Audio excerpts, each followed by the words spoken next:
Yes, ready, 3, 2, 1 start. राज्य की न्यायपालिका में एक उच्च न्यायालय एवं अधीनस्थ न्यायालय होते हैं। विराम। जिला न्यायालयों एवं अन्य में न्यायिक सेवा से संबद्ध व्यक्ति की पदस्थापना, पदोन्नति एवं अन्य मामलों पर नियंत्रण का अधिकार राज्य के उच्च न्यायालय को होता है। विराम।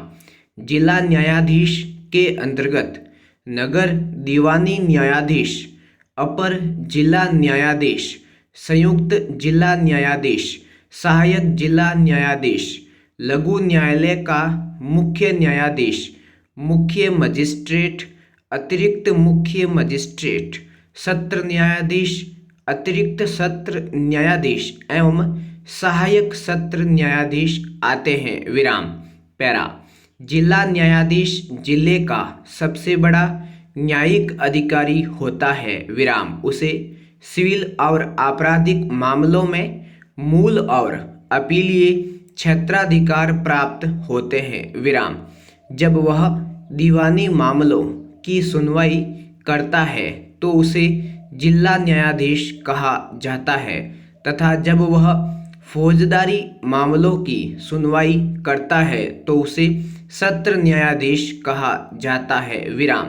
जिला न्यायाधीश के पास न्यायिक एवं प्रशासनिक दोनों प्रकार की शक्तियां होती हैं। विराम। पैरा।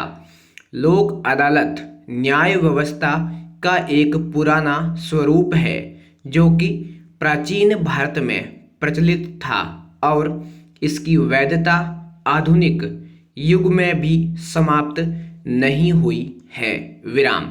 शब्द युग्म लोक अदालत का अर्थ है जनता की अदालत या न्यायालय। विराम। यह व्यवस्था गांधीवादी दर्शन पर आधारित है। विराम। यह वैकल्पिक विवाद समाधान का एक अंग है। विराम। भारतीय अदालतें लंबित मुकदमों के रोष से दबी हैं और नियमित न्यायालयों में इन पर तिथि के लिए लंबी, खर्चीली और श्रमसाध्य प्रक्रिया है। विराम। अदालतों को मामलों के निपटारे में भी कई साल लग जाते हैं। विराम।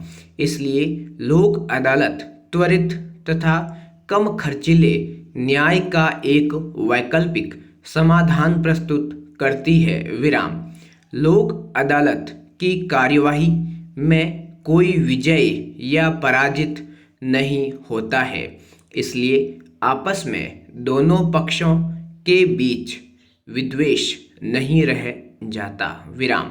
लोक अदालत का प्रयोग भारत में एक वहनीय, किफायती कार्यक्रम तथा अनौपचारिक विवाद समाधान के वैकल्पिक तरीके के रूप में स्वीकृति पा चुका है। विराम। पैरा। न्यायालय न्याय में लोक अदालत एक और विकल्प है। विराम। यह आमजन को अनौपचारिक, सस्ता तथा त्वरित न्याय उपलब्ध कराने की एक नई रणनीति है जिसमें ऐसे मामलों को लिया जाता है जो अदालतों में लंबित हैं तथा ऐसों को भी अभी अदालतों तक नहीं पहुँचे हैं और बातचीत, मध्यस्थता, सहज बुद्धि तथा वादियों की समस्याओं के प्रति मानवीय दृष्टिकोण अपनाकर विशेष रूप से प्रशिक्षित एवं अनुभवी विधि अभ्यासियों द्वारा वाद निपटाए जाते हैं। विराम। पैरा। कानूनी सेवा प्राधिकरण अधिनियम 1987 को 2012 में संशोधित कर सार्वजनिक उपयोगी सेवाओं से जुड़े मामलों के लिए स्थायी लोक अदालतों का प्रावधान किया गया। विराम। कानूनी सेवा प्राधिकरण अधिनियम 1987 पारित किया गया था ताकि एक मुक्त एवं सक्षम कानूनी सेवाएं प्रदान करने के लिए वैधानिक सेवा प्राधिकरणों की स्थापना की जा सके। विराम। यह प्रावधान समाज के गरीब एवं कमजोर वर्गों के लिए इसलिए दिया गया यदि आर्थिक अथवा अन्य प्रकार की अशक्तता के कारण कोई नागरिक न्याय प्राप्त करने के अवसर से वंचित न हो सके। विराम। लोक अदालतों का गठन यह सुनिश्चित करने के लिए किया गया कि न्यायिक प्रणाली का संचालन समान अवसर के आधार पर न्याय के लिए हो। विराम। पैरा। परिवार न्यायालय अधिनियम 1984 विवाह एवं पारिवारिक मामलों से संबंधित विवादों में मध्यस्थता व बातचीत को प्रोत्साहित करने एवं त्वरित समाधान सुनिश्चित करने के लिए अधिनियमित किया गया। विराम।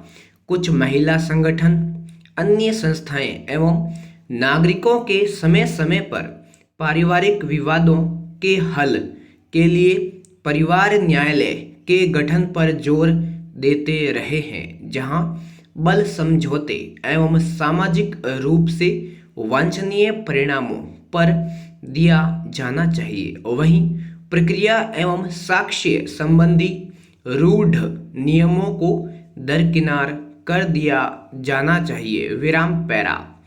ग्राम न्यायालय अधिनियम 2008 को निचले स्तर पर पानी यानी तृणमूल स्तर पर ग्राम न्यायालयों की स्थापना के लिए अधिनियमित किया गया है। विराम।